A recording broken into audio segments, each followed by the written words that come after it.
एक कविता मैंने 1987 में लिखी थी। इसका शीर्षक है अनशन प्रकृति का। कि प्रकृति के अंदर भी कैसे बदलाव आता है मनुष्य की तरह, ये मैं इस कविता के माध्यम से व्यक्त करना चाहती हूँ। लीजिए सुनिए। नभ में एक बादल का कतरा क्यों बरसात में उमड़ा नहीं। नभ में एक बादल का कतरा क्यों बरसात में उमड़ा नहीं। भर कर वो सागर से पानी क्यों धरती पर बरसा नहीं। भर कर वो सागर से पानी क्यों धरती पर बरसा नहीं।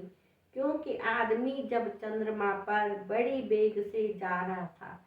क्योंकि आदमी जब चंद्रमा पर बड़ी वेग से जा रहा था, तीव्र उड़ता वो रॉकेट उसका निर्मल बादल से टकरा गया था। तीव्र उड़ता वो रॉकेट उसका निर्मल बादल से टकरा गया था। तब उस निर्मल कोमल बादल के मन में भी यह विचार जाग उठा। तब उस निर्मल कोमल बादल के मन में भी यह विचार जाग उठा कि मैं भी इस बार धरती के बदले चंद्रमा पर ही जल बरसाऊंगा।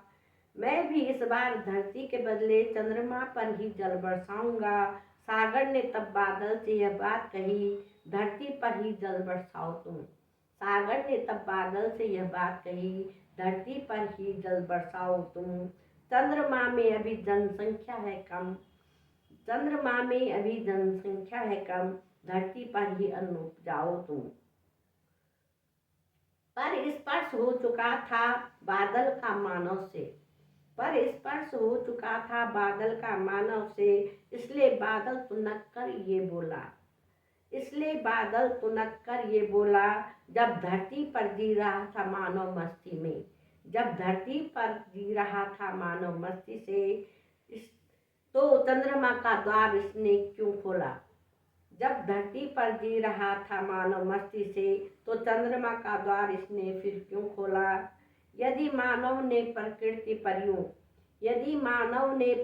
पर यूं क्रूर अत्याचार करना न छोड़ा।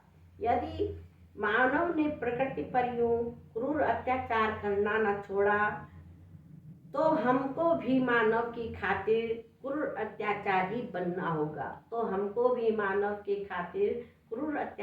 बनना होगा।